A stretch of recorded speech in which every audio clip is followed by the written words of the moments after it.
জাতীয় বিশ্ববিদ্যালয়ের অনলাইন ক্লাসে স্বাগতম জানাচ্ছি। করোনাকালীন শিক্ষা কার্যক্রম চলমান রাখতে বিশ্ববিদ্যালয়ের এই উদ্যোগের সাথে যুক্ত হতে পেরে আমি আনন্দিত। সবাইকে স্বাস্থ্যবিধি মেনে চলার আহ্বান জানাচ্ছি। বিষয় বাংলা, প্রোগ্রাম স্নাতক সম্মান, তৃতীয় বর্ষ, কোর্স কোড 23-1007। কোর্সের নাম ফোকলোর তত্ত্ব ও বাংলা লোকসাহিত্য। Lecture number 7। লেকচার শিরোনাম দীনেশচন্দ্র সেন সংকলিত ময়মনসিংহ গীতিকা, মহুয়া ও দেওয়ানা মদিনা। শিক্ষকের নাম আমি প্রফেসর ডক্টর মোহাম্মদ বেল্লাল হোসেন, উপাধ্যক্ষ, সরকারি মুজিবুর রহমান মহিলা কলেজ, বগুড়া।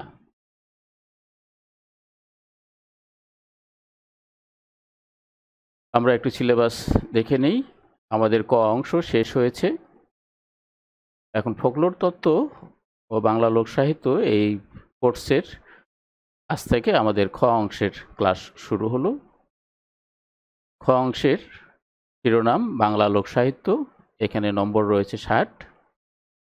এই 60 নম্বরের মধ্যে 4টি টেক্সট রয়েছে। প্রথম টেক্সট দীনেশচন্দ্র সেন সংকলিত ময়মনসিংহ গীতিকা, মহুয়া ও দেওয়ানা মদিনা। দ্বিতীয় টেক্সট রূপকথা, দক্ষিণারঞ্জন মিত্র মজুমদার সংকলিত ঠাকুরমার ঝুলি।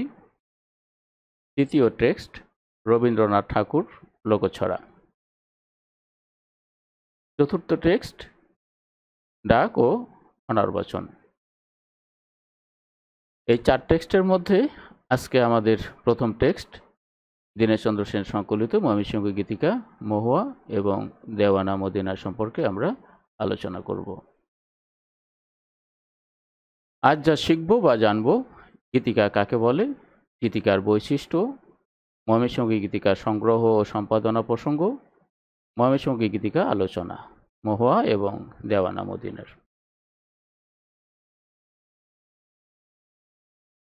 গীতিকার সংজ্ঞা, বৈশিষ্ট্য ও শ্রেণীবিন্যাস। আমরা আগের ক্লাসে, আমাদের চতুর্থ ক্লাসে গীতিকার সংজ্ঞা এবং বৈশিষ্ট্য নিয়ে কিছু আলোচনা করেছি। আজকে আরেকবার একটু আমরা দেখব। কবিতা বা সঙ্গীতাকারে বৃথিত জীবন কাহিনীর পরিবেশনাকে গাথা বা গীতিকা বলে। এই একবারে সহজ করে বলছি আমরা, বেশি জটিলতার মধ্যে যাইনি। এই যে গীতিকার অনেক সংজ্ঞা আছে, আন্তর্জাতিক অনেক পণ্ডিত গীতিকার, যদিও বাংলা গীতিকা শব্দটি মূলত ইংরেজি ব্যালাড শব্দের প্রতিরূপ। ইংরেজি ব্যালাডের অনেকগুলো সংজ্ঞা পাই আমরা, প্রায় অর্ধ শতাধিক সংজ্ঞা আছে ইংরেজি ব্যালাডের। তো সেই অর্ধ শতাধিক সংজ্ঞার মধ্যে আমাদের প্রফেসর ডক্টর মোহাম্মদ আব্দুল খালেক তার ময়মনসিংহ গীতিকা জীবন ও শিল্প এই গ্রন্থে প্রায় 24টি সংজ্ঞা ব্যবহার করেছেন তিনি। তো আমরা সেই সব সংজ্ঞায় অত সংজ্ঞায় যাইনি, আমরা সহজ করে একটি সংজ্ঞা দিয়েছি। যারা দেখতে চাও, যে বিস্তারিত সংজ্ঞাগুলো জানতে চাও গীতিকার সংজ্ঞা, তারা এই গ্রন্থটি দেখতে পারো। তো আমরা এখানে একেবারে সহজ করে বলেছি, গীতিকা কাকে বলে, কবিতা বা সঙ্গীতাকারে বৃথিত জীবন কাহিনীর পরিবেশনাকে গাথা বা গীতিকা বলে।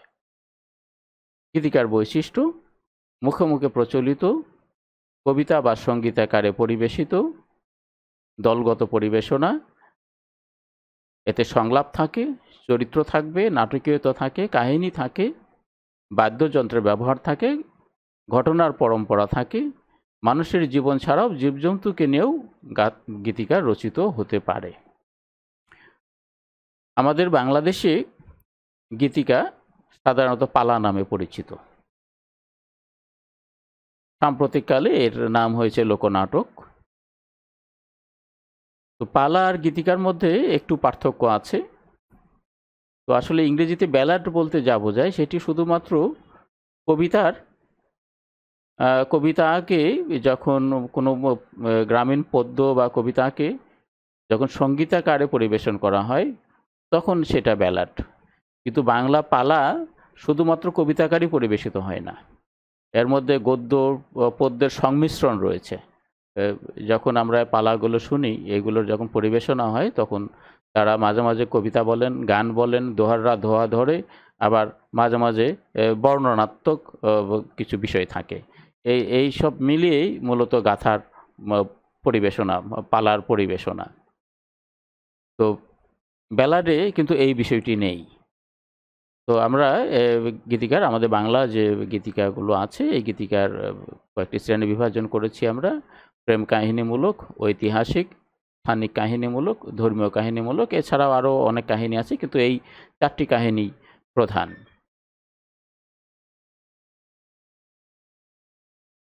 ময়মনসিংহের গীতিকার কথা আসলেই 3 জন ব্যক্তির কথা আসে। একজন স্যার আশুতোষ মুখোপাধ্যায়, একজন ডক্টর দীনেশচন্দ্র সেন রায়বাহাদুর, আর একজন চন্দ্রকুমার দে। আমরা এই 3 জনের 3টি ছবি স্লাইড এখানে ব্যবহার করেছি। তোমরা একটু এই ছবিগুলো দেখলে তাদের চেহারার সঙ্গে পরিচয় থাকলো। কোনো সময় তোমাদের ভাই ভাই হোক, এখানে ওখানে প্রশ্ন করলে তোমরা যাতে একটু উত্তর দিতে পারো, বলতে পারো, তোমাদের জ্ঞানটাও একটু সমৃদ্ধ হবে। যে আমরা প্রথমে দেখতে পাচ্ছি স্যার আশুতোষ মুখোপাধ্যায়, ইয়া গোপ, অসাধারণ পণ্ডিত এবং ব্যুৎপত্তি সম্পন্ন মানুষ। তিনি কলকাতা বিশ্ববিদ্যালয়ের দুবার উপাচার্য ছিলেন, এবং তিনি উপাচার্য থাকার সময়ই বহু কষ্টে ময়মনসিংহ গীতিকা প্রকাশের ব্যবস্থা করেন তিনি। তার জন্ম 1864 খ্রিস্টাব্দে 29 জুন। এই সালটি মনে রাখার জন্য তোমরা রবীন্দ্রনাথের জন্ম সালটি মনে রাখবে, যে 1861-তে রবীন্দ্রনাথের জন্ম, তার 3 বছর পরে স্যার আশুতোষ মুখোপাধ্যায়ের জন্ম। এইটা মনে রাখলেই তোমরা স্যার আশুতোষ মুখোপাধ্যায়ের জন্ম সালটি মনে রাখতে পারবে। তো তিনি কলকাতা, বাংলা প্রদেশ, পশ্চিমবাংলায় জন্মগ্রহণ করেন সেই সময়। এরপর 1924 খ্রিস্টাব্দের 25 মে, মাত্র 59 বছর বয়সে বিহারে পাটনায় মৃত্যুবরণ করেন।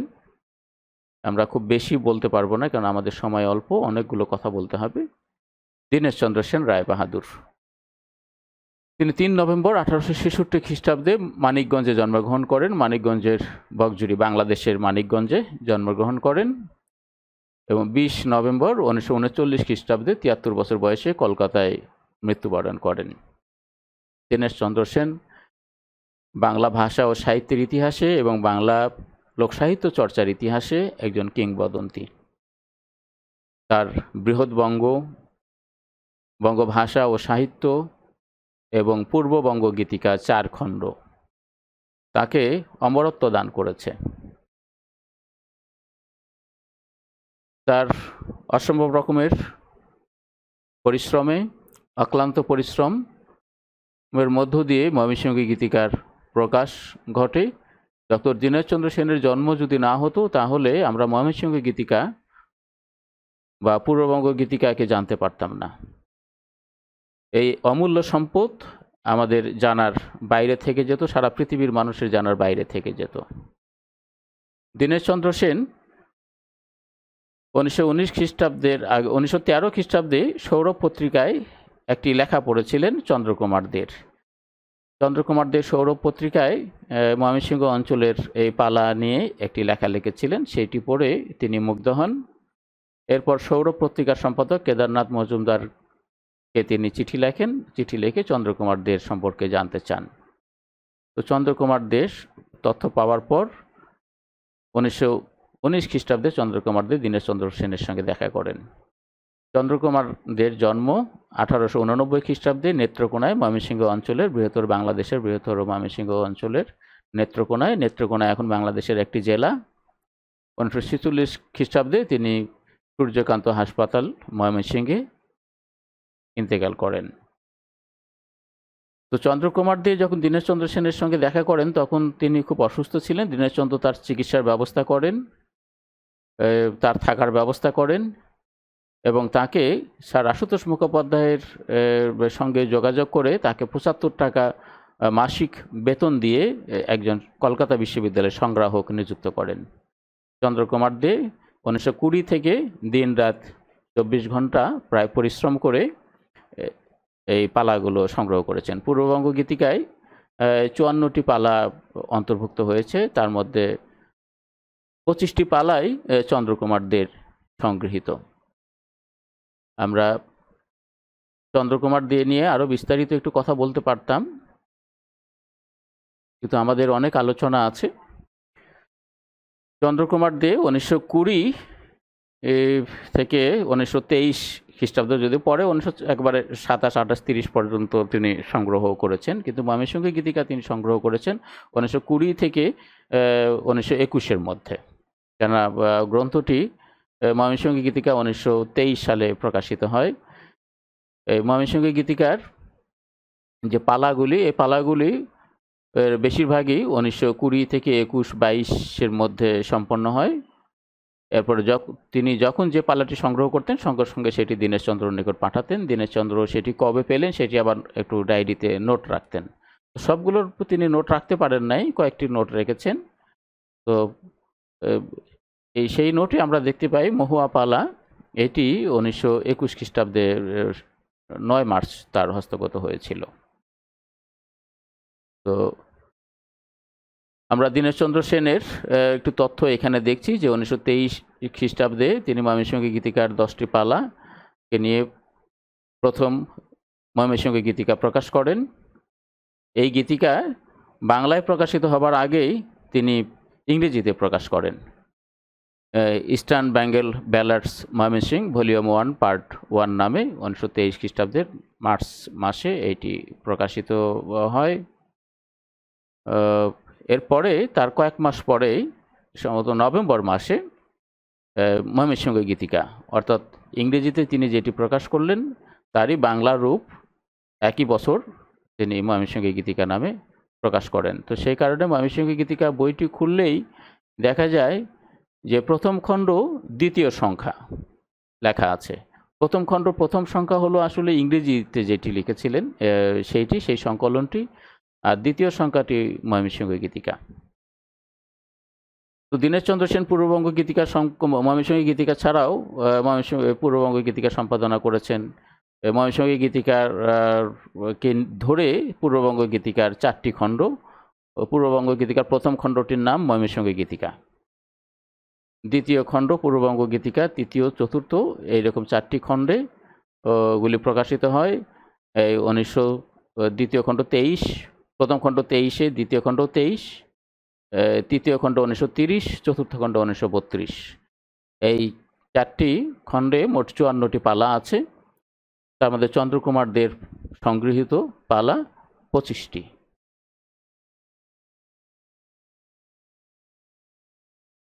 দীনেশচন্দ্র সেন ছাড়াও ময়মনসিংহ গীতিকা একাধিক ব্যক্তি সম্পাদনা করেছেন। যে 1923 খ্রিস্টাব্দে ময়মনসিংহ গীতিকা সম্পাদনা করার সঙ্গে সঙ্গেই চারদিকে অনেকটা হই হই রই রই শব্দ পড়ে যায়। ঠিক 1916 খ্রিস্টাব্দের চর্যাপদ আবিষ্কার হওয়ার পর এবং শ্রীকৃষ্ণ কীর্তন কাব্য চর্যাপদ প্রকাশ হওয়ার পর এবং শ্রীকৃষ্ণ কীর্তন কাব্য বঙ্গীয় সাহিত্য পরিষদ থেকে প্রকাশ হওয়ার পর চারদিকে যেমন একটা হই হই রই রই পড়েছিল, ঠিক একই রকম ঘটনা ঘটে এই ময়মনসিংহ গীতিকার ক্ষেত্রেও। যেহেতু ইংরেজিতে আগে প্রকাশিত হয়েছে, এই গ্রন্থটি বিদেশে খুবই সুনাম অর্জন করে। আমরা সেই বিদেশি পণ্ডিতদের কথা একটু পরে জানব। তো বাঙালিদের মধ্যেও ময়মনসিংহ গীতিকা নিয়ে অনেক চর্চা শুরু হয় তখন। তো কেউ কেউ সমকালেই ময়মনসিংহ গীতিকা সংগ্রহে উদ্বুদ্ধ হন এবং ময়মনসিংহ গীতিকা চর্চায় উৎসাহী হয়ে তারা ময়মনসিংহ অঞ্চলে গিয়ে এবং বাংলাদেশের বিভিন্ন অঞ্চল থেকে এই গীতিকা সংগ্রহ শুরু করেন। এদের মধ্যে প্রথমে যার নাম করতে হয় তিনি পূর্ণচন্দ্র ভট্টাচার্য বিদ্যাবিনোদ। তিনি বাদ্যানির গান 1351 খ্রিস্টাব্দে প্রকাশ করেন। বাদ্যানির গান আসলে মহুয়া পালারই একটি পরিবর্তিত রূপ। এরপর ক্ষিতীশচন্দ্র মৌলিক, তিনি পূর্ববঙ্গ গীতিকা 7 খণ্ড প্রকাশ করেন। এগুলো 1970 থেকে 75 খ্রিস্টাব্দের মধ্যে প্রকাশিত হয়। এখানে মোট পালা আছে 48টি। ক্ষিতীশচন্দ্র মৌলিকের পালাগুলোকে বলা হয় দীনেশচন্দ্র সেনের পালার পরবর্তী রূপ, কারণ দীনেশচন্দ্র সেনের পালায় অনেক সংক্ষিপ্ততা আছে। অনেক পালা দেখা যাচ্ছে যে ছোট, ক্ষিতিশচন্দ্র মৌলিকের পালাটি একই পালা, দেখা যাচ্ছে অনেক দীর্ঘ। আমরা সে বিষয়টি একটু পরে আলোচনা করব। এরপর ডক্টর মোহাম্মদ শহীদুল্লাহ ময়মনসিংহ গীতিকা সম্পাদনা করেছেন, বদিউজ্জামান করেছেন, ডক্টর আশরাফ সিদ্দিকী করেছেন, ডক্টর সুখময় মুখোপাধ্যায় ময়মনসিংহ গীতিকা সম্পাদনা করেন 1973 খ্রিস্টাব্দে, ডক্টর আলী নওয়াজ ময়মনসিংহ গীতিকা সম্পাদনা করেন 1969 খ্রিস্টাব্দে। তার ময়মনসিংহ গীতিকা শুধুমাত্র দুটি পালা সংকলিত হয়, দেওয়ানা মদিনা ও কাজল রেখা। এবং সর্বশেষ আমরা দেখতে পাচ্ছি মাঝে যদিও অনেকেই করেছে, আমরা এখানে কয়েকটি মাত্র উদাহরণ হিসেবে নিয়ে এসেছি। ডক্টর আব্দুল খালেক ময়মনসিংহ গীতিকা জীবন ও শিল্প, এটি 2003 সালে প্রকাশিত হয়। এই সংকলনে মহুয়া, দেওয়ানা মদিনা এবং কাজল রেখা স্থান পেয়েছে। ময়মনসিংহ গীতিকার উপর অনেকেই গবেষণা করেছেন। প্রথম গবেষণা করেন একজন বিদেশি, তার নাম ডক্টর দুশান জাভা ভিতেল। তিনি একজন চেক পণ্ডিত। ওই ইংরেজিতে গ্রন্থটি পড়ার পর ময়মনসিংহ গীতিকার ইংরেজিতে পড়ার পর তিনি ময়মনসিংহ গীতিকার উপর খুব আকৃষ্ট হয়ে তিনি ময়মনসিংহ এলাকায় এসে এই সংগ্রহ করেন। তার আগে দীনেশচন্দ্র সেনের সঙ্গে দেখা করেন, কবি জসীমউদ্দীনকে সঙ্গে নিয়ে তিনি দিনের পর দিন ময়মনসিংহ এলাকায় ঘুরেছেন এবং বিশাল একটি গ্রন্থ রচনা করেন ইংরেজিতে।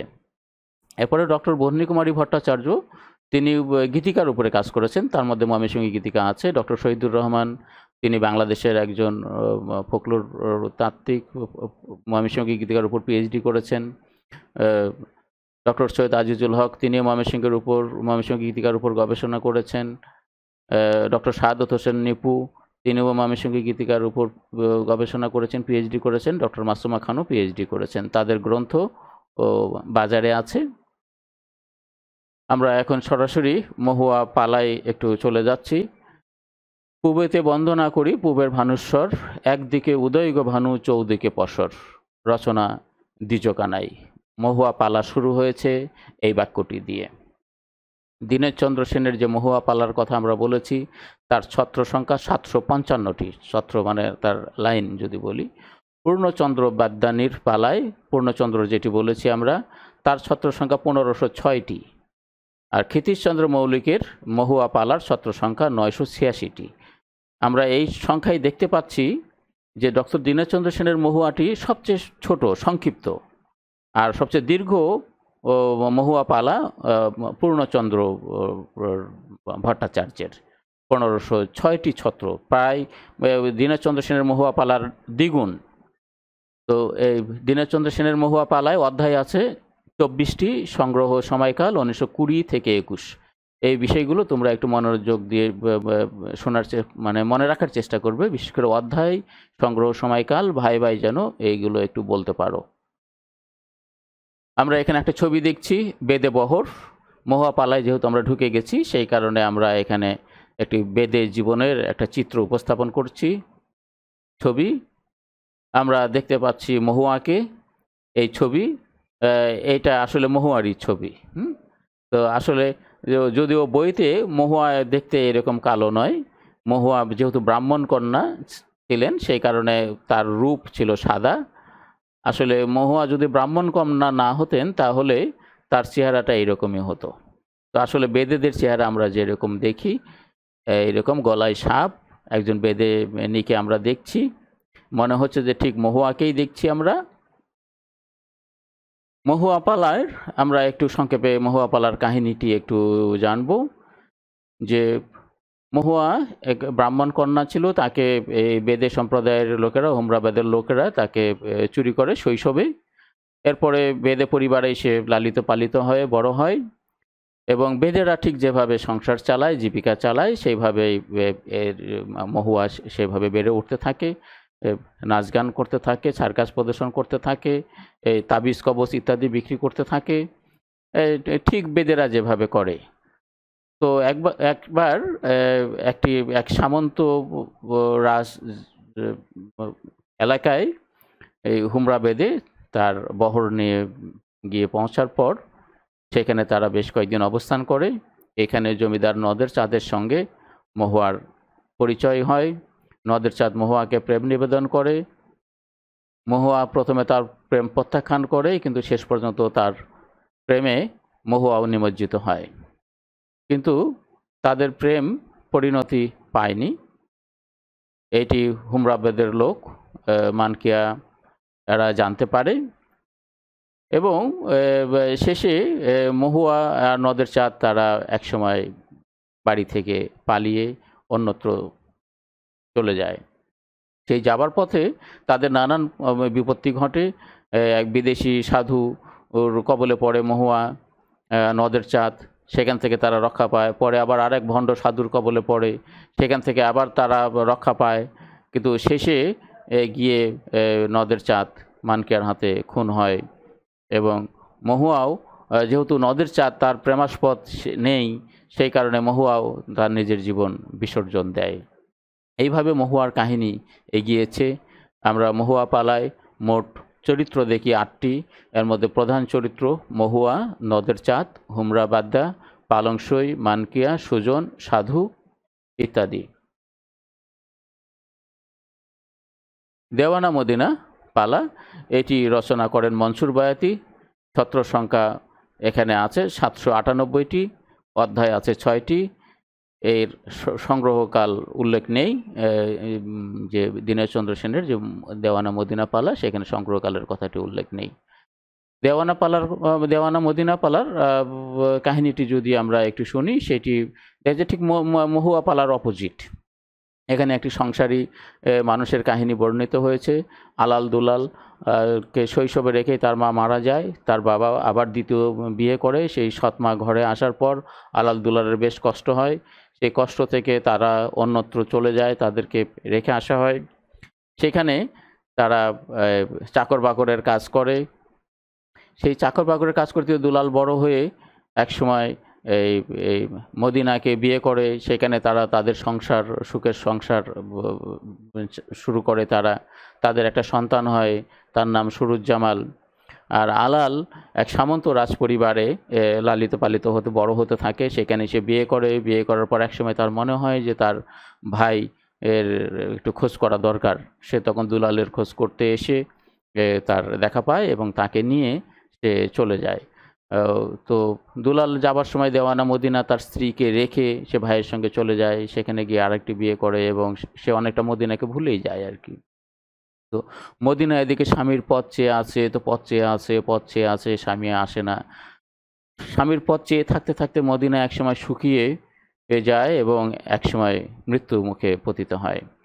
দুলালের একসময় হুঁশ হয়, তার স্ত্রীর কথা মনে পড়ে। সে তখন ফিরে আসে গ্রামে, ফিরে এসে দেখে তার স্ত্রী মারা গেছে, তার ছেলে মায়ের কবরে কাঁদছে।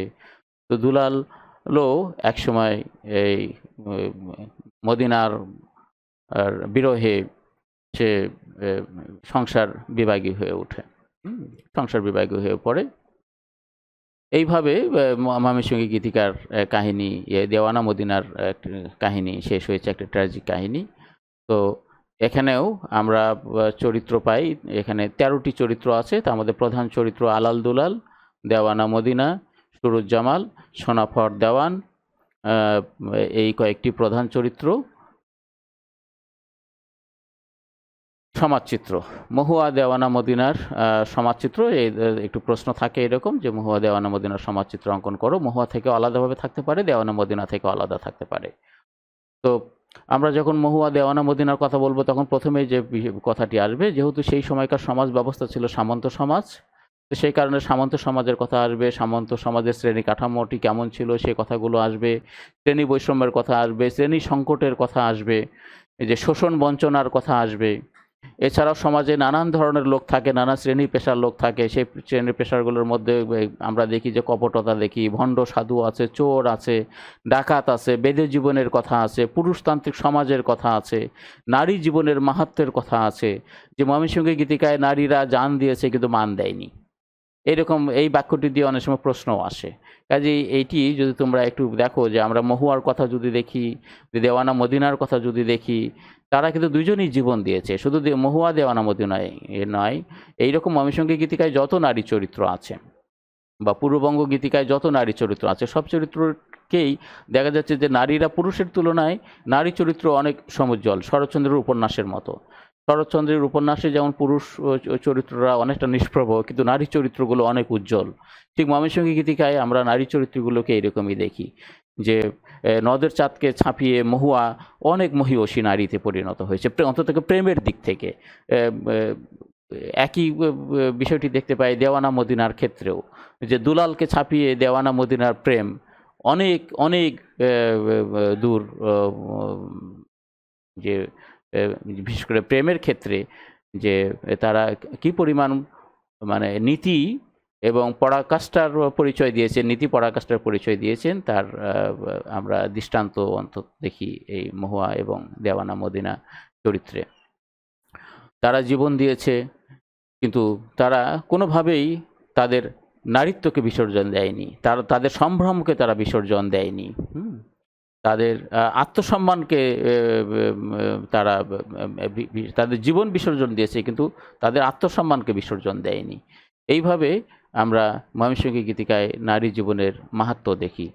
আর পুরুষতান্ত্রিক সমাজ যেহেতু, সেখানে আমরা দেখতে পাই যে পুরুষ যা বলছে তারা তাই করছে, যে নারী সেখানে সমাজের একটি পণ্য মাত্র, অথবা পণ্য না হলেও যে তার একেবারে পুরুষতান্ত্রিক দৃষ্টিতে নারী পণ্য, কিন্তু কোনো কোনো জায়গায় পণ্য না হলেও সমাজে পুরুষরাই সব কিছুর দিক নিয়ন্ত্রণ করেছে।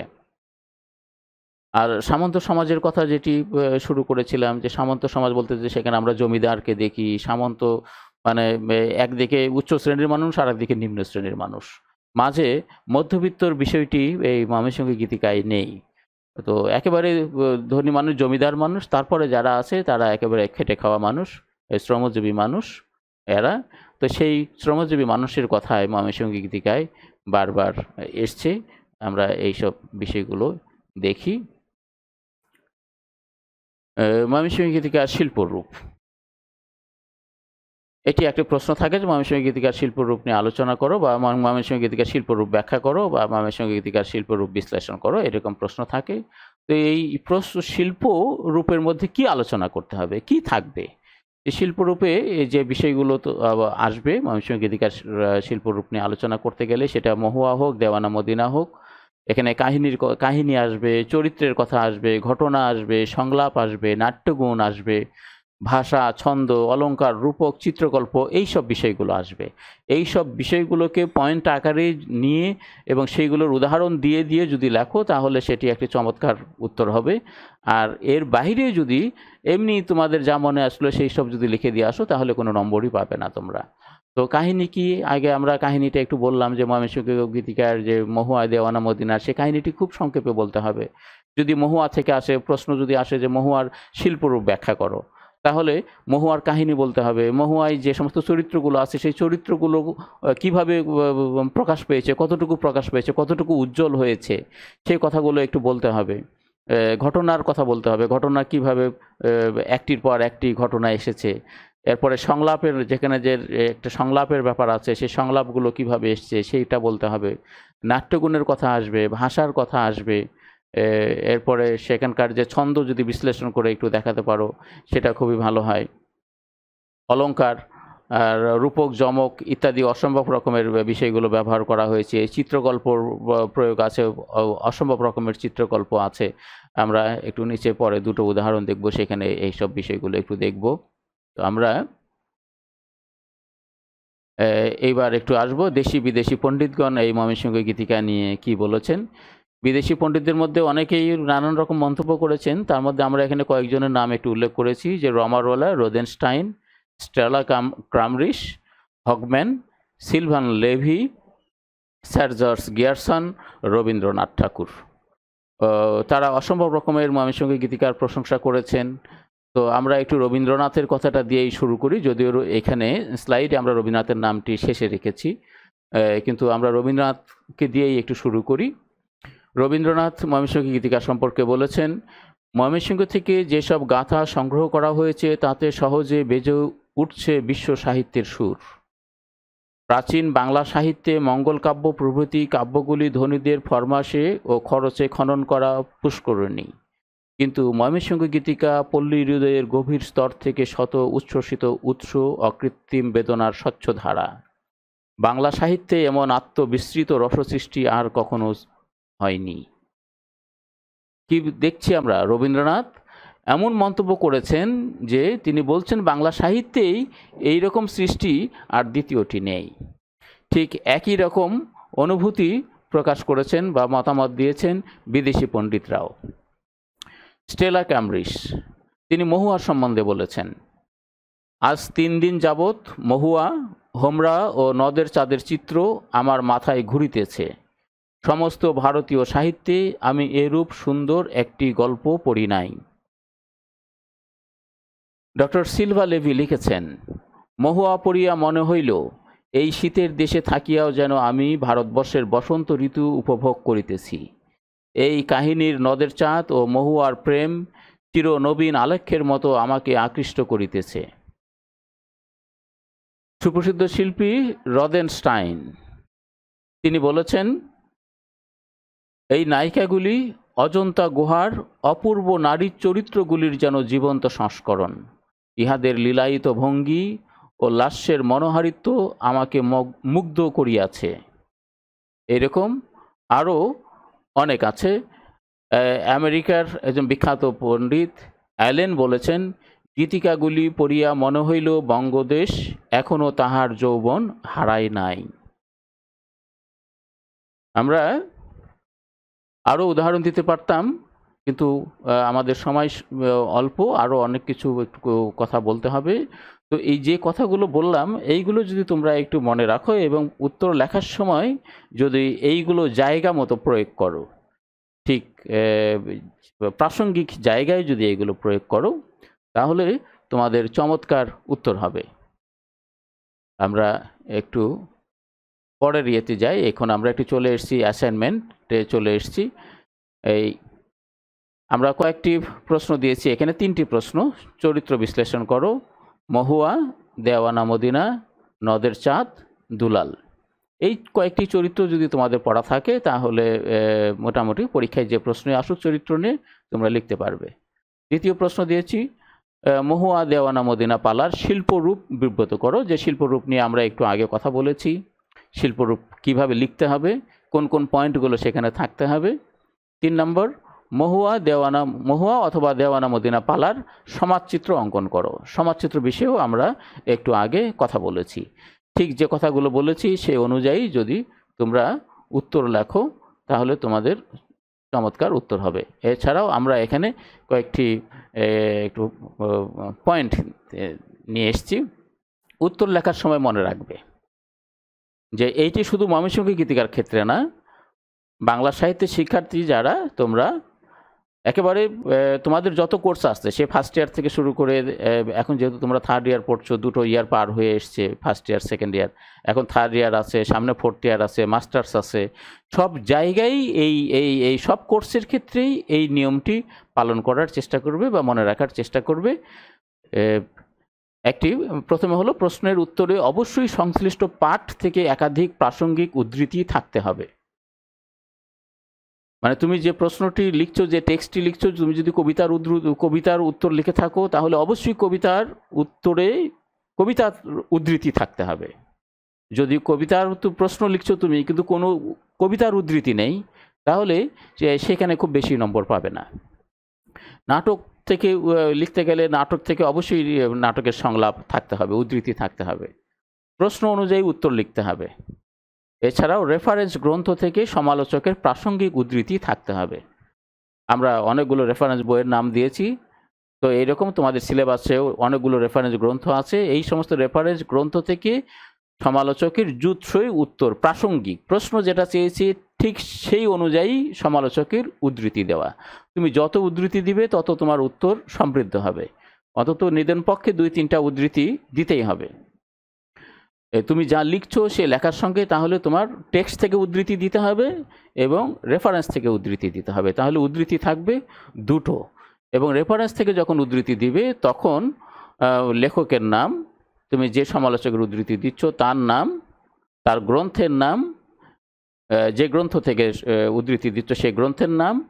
আরও ভালো হয় যদি সেই গ্রন্থের যে সাল, প্রকাশিত সাল, সেই সাল এবং ওই বইয়ের পৃষ্ঠা নাম্বার উল্লেখ করতে পারো। যে জায়গা থেকে তুমি, যে পৃষ্ঠা থেকে তুমি উদ্ধৃতি দিচ্ছ সেই পৃষ্ঠা নম্বরটি তুমি যদি উল্লেখ করতে পারো, তাহলে তোমার পরীক্ষার উত্তরপত্র একটি অসাধারণ উত্তরপত্র হবে। এবং পরবর্তীতে তুমি যদি সাহিত্যের ছাত্র হিসেবে গবেষণা করতে চাও, আর্টিকেল লিখতে চাও, লেখালেখি করতে চাও, লেখালেখিতেও ঠিক এই সিস্টেমেই তোমাকে গবেষণা প্রবন্ধ লিখতে হবে এবং উপস্থাপন করতে হবে। তো সেইটা তোমার আগে থেকেই জানা হয়ে যাবে, সহজ হয়ে যাবে। আমরা এখন একটু কয়েকটি রেফারেন্স বই নেও। আমি এখানে উত্তর লেখার একটা উদাহরণ দিয়েছি। দেখো যে কিভাবে উত্তর লিখতে হয় পরীক্ষার খাতায়। জল ভরো সুন্দরী কন্যা, জলে দিছ ঢেউ, হাসি মুখে কওনা কথা, সঙ্গে নাই মোর কেউ। আমরা মহুয়া থেকে একটি উদাহরণ দিয়েছি। আর একটি উদাহরণ আছে, কান্দিয়া কান্দিয়া বিবির দুঃখে দিন যায়, খানা পিনা ছায়রা কেবল করে হায় হায়, দেওয়ানা মদিনা। মহুয়া থেকে যখন তুমি লিখবে তখন এরকম উদাহরণ থাকতে হবে। দেওয়ানা মদিনা থেকে যখন লিখবে তখন অবশ্যই এরকম উদাহরণ থাকতে হবে। যদি মদিনার চরিত্র আসে তখন মদিনার যে দুঃখের কথা, সেই দুঃখের কথাগুলো লিখতে হবে। যদি দুলালের কথা আসে তাহলে দুলালের যে প্রসঙ্গে যে কথাগুলো আছে, দুলাল চরিত্র হিসেবে যে কথাগুলো বলেছে, নদের চাঁদ যে কথাগুলো বলেছে, সেই কথাগুলো এখানে আসতে হবে।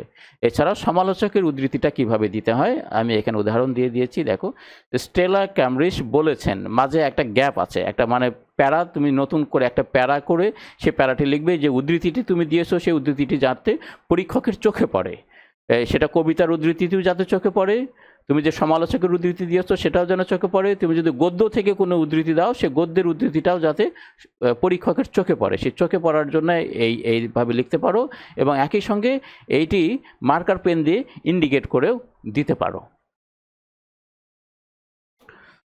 ময়মনসিংহ গীতিকার আমরা এখন কয়েকটি রেফারেন্স বই নিয়ে একটু কথা বলছি। যে 1923 থেকে এটা 2020, প্রায় 100 বছরের কাছাকাছি, 97 বছর হয়ে গেছে, 100 বছরের কাছাকাছি অবস্থান করছি আমরা। এই 100 বছরের ময়মনসিংহ গীতিকার উপরে প্রায় শতাধিক ব্যক্তি গবেষণা করেছেন, আলোচনা করেছেন। সেই আলোচনার এবং গবেষণা থেকে অসংখ্য বই আছে। আমরা তার মধ্যে মাত্র কয়েকটি বই এখানে উদাহরণ হিসেবে দেখানোর চেষ্টা করেছি। যে এখানে তো সব স্লাইড আমরা দেখাতে পারবো না, মাত্র 3টি বই আমরা রেফারেন্স হিসেবে এখানে দেখিয়েছি। যে ময়মনসিংহ গীতিকা জীবন ও শিল্প, ডক্টর আব্দুল খালেকের, এটি একটি অসাধারণ গ্রন্থ। এর ভিতর মহুয়া, দেওয়ানা মদিনা এবং কাজল রেখা সম্পর্কে টেক্সট এবং আলোচনা দুটোই আছে। এরপর আরেকটি গ্রন্থ আমরা দেখছি যে ডক্টর দীনেশ চন্দ্র সেন, ময়মনসিংহ গীতিকা শতবর্ষের পাঠ পর্যালোচনা, সংকলন ও সম্পাদনা ডক্টর বেলাল হোসেন। এটি আমার সম্পাদনা বই।